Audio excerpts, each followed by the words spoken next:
ایک پروفیسر صاحب لکھتے ہیں کہ کافی عرصہ کی بات ہے کہ جب میں لیاقت میڈیکل کالج جامشورو میں سروس کر رہا تھا تو وہاں لڑکوں نے سیرت النبی صلی اللہ علیہ وسلم کانفرنس منعقد کرائی اور تمام اساتذہ کرام کو مدعو کیا۔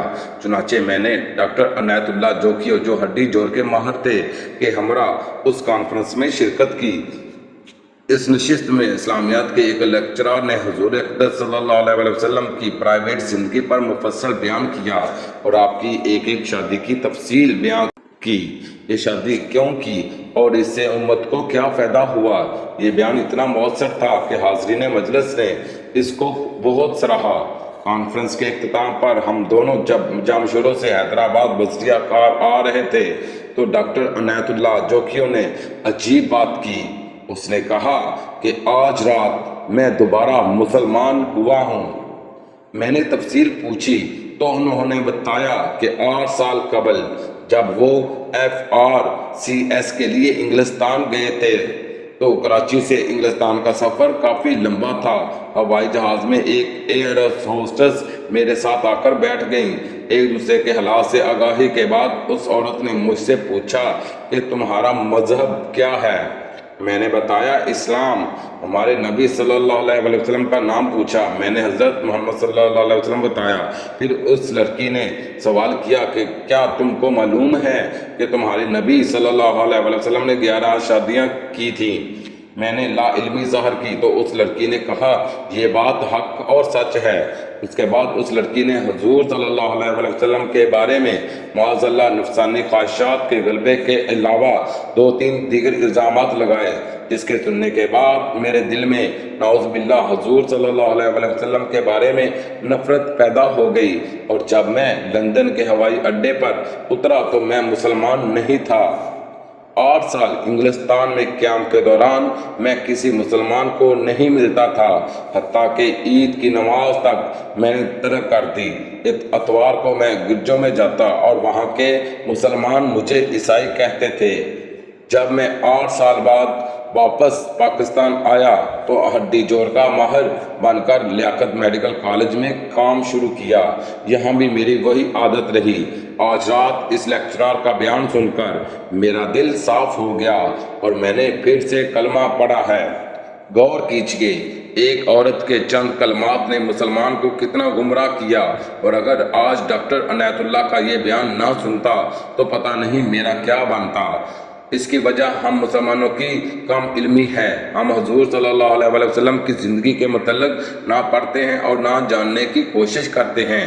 کئی میٹنگز میں جب کوئی ایسی بات کرتا ہے تو مسلمان کوئی جواب نہیں دیتے، ٹال دیتے ہیں، جس سے اعتراض کرنے والوں کے حوصلے بلند ہو جاتے ہیں۔ اس لیے بہت اہم ہے کہ ہم اس موضوع کا مطالعہ کریں اور موقع پر حقیقت لوگوں کو بتائیں۔ میں ایک دفعہ بہاولپور سے ملتان بصریہ بس سفر کر رہا تھا کہ ایک آدمی لوگوں کو حضور صلی اللہ علیہ وسلم کی شادیوں کے بارے میں گمراہ کر رہا تھا۔ میں نے اس سے بات شروع کی تو وہ چپ ہو گیا اور باقی لوگ بھی ادھر ادھر ہو گئے۔ لوگوں نے حضور صلی اللہ علیہ وسلم کی عزت و ناموس کی خاطر جانیں قربان کی ہیں۔ کیا ہمارے پاس اتنا وقت نہیں کہ ہم اس موضوع کے چیدہ نکات کو یاد کر لیں اور موقع پر لوگوں کو بتائیں؟ اس بات کا احساس مجھے ایک دوست ڈاکٹر نے دلایا جو انگلستان میں ہوتے ہیں اور یہاں ایک قافلے کے ساتھ آئے تھے۔ انگلستان میں ڈاکٹر صاحب کے کافی دوست دوسرے مذاہب سے تعلق رکھتے تھے۔ وہ ان کو اس موضوع پر صحیح معلومات فراہم کرتے رہتے ہیں۔ انہوں نے چیدہ نکات بتائے جو میں پیش خدمت کر رہا ہوں۔ اتوار کے دن ڈاکٹر صاحب اپنے دوستوں کے ذریعے گرجا گھر چلے جاتے ہیں، وہاں اپنا تعارف اور نبی کریم صلی اللہ علیہ وسلم کا تعارف کراتے ہیں۔ عیسائی لوگ خاص کر مستورات آپ کی شادیوں پر اعتراض کرتی ہیں۔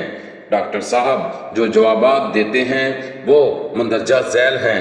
نمبر 1، میرے پیارے نبی صلی اللہ علیہ وسلم نے عالم شباب میں 25 سال کی عمر میں ایک سن رسیدہ بیوہ خاتون حضرت خدیجہ رضی اللہ تعالی عنہ سے شادی کی۔ حضرت خدیجہ رضی اللہ تعالی عنہ کی عمر 40 سال تھی اور جب تک حضرت خدیجہ رضی اللہ تعالی عنہ زندہ رہی آپ نے دوسری شادی نہیں کی۔ 50 سال کی عمر تک آپ نے ایک بیوی پر قناعت کیا۔ اگر کسی شخص میں نفسانی خواہشات کا غلبہ ہو تو وہ عالم شباب کے 25 سال ایک بیوہ خاتون کے ساتھ گزارنے پر اکتفا نہیں کرتا۔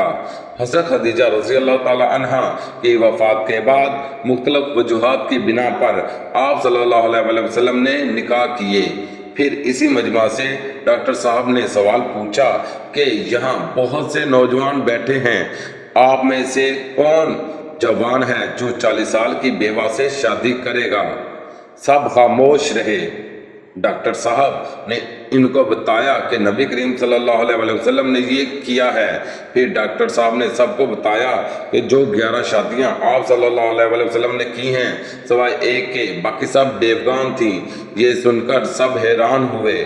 پھر مجمع کو بتایا کہ جنگ احد میں 70 صحابہ رضی اللہ تعالی عنہم شہید ہوئے، نصف سے زیادہ گھرانے بے آسرا ہو گئے، بیوگان اور یتیموں کا کوئی سہارا نہ رہا۔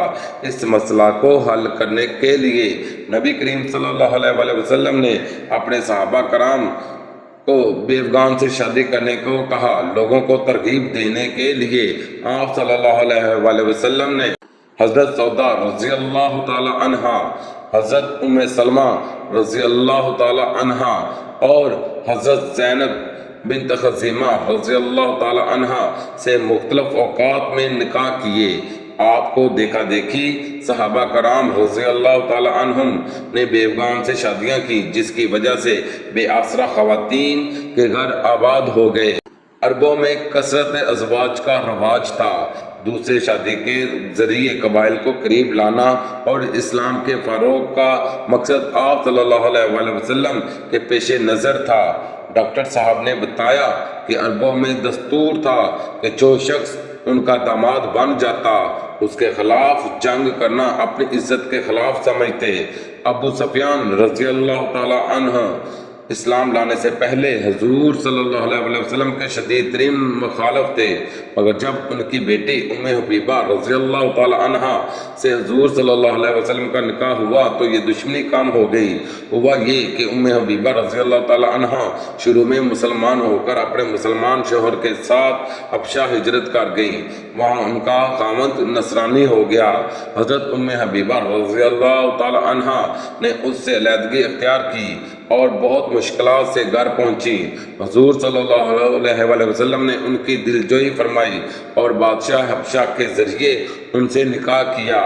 حضرت جویریہ رضی اللہ تعالی عنہ کا والد قبیلہ مطلق کا سردار تھا۔ یہ قبیلہ مکہ مکرمہ اور مدینہ منورہ کے درمیان رہتا تھا۔ حضور صلی اللہ علیہ وسلم نے اس قبیلہ سے جہاد کیا، ان کا سردار مارا گیا۔ حضرت جویریہ رضی اللہ تعالی عنہ قید ہو کر ایک صحابی رضی اللہ تعالی عنہ کے حصہ میں آئیں۔ صحابہ کرام رضی اللہ تعالی عنہ نے مشورہ کر کے سردار کی بیٹی کا نکاح حضور صلی اللہ علیہ وسلم سے کر دیا اور اس نکاح کی برکت سے اس قبیلہ کے 100 گھرانے آزاد ہوئے اور سب مسلمان ہو گئے۔ خیبر کی لڑائی میں یہودی سردار کی بیٹی حضرت صفیہ رضی اللہ تعالی عنہ قید ہو کر ایک صحابی رضی اللہ تعالی عنہ کے حصہ میں آئیں۔ صحابہ کرام رضی اللہ تعالی عنہ نے مشورے سے ان کا نکاح حضور صلی اللہ علیہ وسلم سے کرا دیا۔ اسی طرح میمونہ رضی اللہ تعالی عنہ سے نکاح کی وجہ سے نجد کے علاقہ میں اسلام پھیلا۔ ان شادیوں کا مقصد یہ بھی تھا کہ لوگ حضور صلی اللہ علیہ وسلم کے قریب آ سکیں، اخلاق کے نبی کا مشاہدہ کر سکیں تاکہ انہیں راہ ہدایت نصیب ہو۔ حضرت ماریہ رضی اللہ تعالی عنہ سے نکاح بھی اسی سلسلے کی کڑی تھا۔ آپ پہلے مسیحی تھیں اور ان کا تعلق ایک شاہی خاندان سے تھا۔ ان کو بازنطینی بادشاہ شاہ مقوقس نے بطور ہدیہ کے آپ صلی اللہ علیہ وسلم کی خدمت میں بھیجا تھا۔ حضرت زینب بنت حجش رضی اللہ تعالی عنہ سے نکاح کی رسم توڑنے کے لیے کیا۔ حضرت زید رضی اللہ تعالی عنہ کے متنبی منہ بولے بیٹے کہلائے تھے۔ ان کا نکاح حضرت زینب بنت حجش رضی اللہ تعالیٰ عنہ سے ہوا۔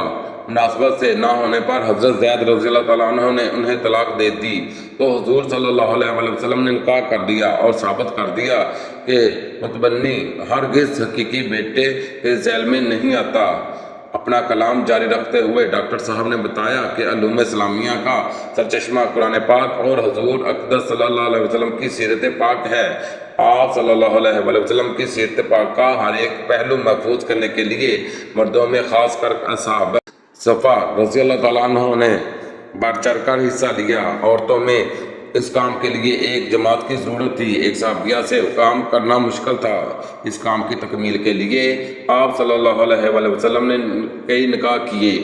آپ نے حکمہ ازواج مطہرات رضی اللہ تعالیٰ عنہ کے ارشاد فرمایا تھا کہ ہر اس بات کو نوٹ کریں جو رات کے اندھیرے میں دیکھیں۔ حضرت عائشہ رضی اللہ تعالیٰ عنہ جو بہت ذہین، زیرک اور فہیم تھیں، حضور صلی اللہ علیہ وسلم سے نے نسوانی احکام و مسائل کے متعلق آپ کو خاص طور پر تعلیم دی۔ حضور اقدس صلی اللہ علیہ وسلم کے وفات کے بعد حضرت عائشہ رضی اللہ تعالیٰ عنہ 48 سال تک زندہ رہیں اور 2210 احادیث آپ صلی اللہ علیہ وسلم سے مروی ہیں۔ صحابہ کرام رضی اللہ تعالیٰ عنہ اجمعین فرماتے ہیں کہ جب کسی مسئلے میں شک ہوتا تو حضرت عائشہ رضی اللہ تعالیٰ عنہ کو اس کا علم ہوتا۔ اسی طرح حضرت ام سلمہ رضی اللہ تعالیٰ عنہ کی روایات کی تعداد 368 ہے۔ ان حالات سے ظاہر ہوا کہ ازواج مطہرات رضی اللہ تعالیٰ عنہ کے گھر عورتوں کی دینی اور دستگاہیں تھیں، کیونکہ یہ تعلیم قیامت تک کے لیے تھیں اور ساری دنیا کے لیے تھیں اور ذرائع ابلاغ محدود تھے، اس لیے کتنا جان فشانی سے یہ کام کیا گیا ہوگا اس کا اندازہ آج نہیں لگایا جا سکتا۔ آخر میں ڈاکٹر صاحب نے بتایا کہ یہ مذکورہ بالا بیان میں گرجوں میں لوگوں کو سناتا ہوں اور وہ سنتے ہیں، باقی ہدایت دینا تو اللہ تعالیٰ کے ہاتھ میں ہے۔ اگر پڑھے لکھے مسلمان ان نکات کو یاد کر لیں اور کوئی بدبخت حضور صلی اللہ علیہ وسلم کی ذات پر حملہ کرے تو ہم سب اس کا دفاع کریں، کم سے کم اس کو اپنے ہر گروپ، واٹس ایپ، فیس بک اور تمام کانٹیکٹ بک پر شیئر کر کے اپنی ذمہ داری نبھائیں۔ اللہ تعالیٰ ہم سب کو توفیق دے اور عمل کرنے والا بنائے۔ اگر آپ کو ویڈیو اچھی لگے تو ہمارے چینل لسانی اسلامک واقعات کو سبسکرائب کر دیں۔ شکریہ۔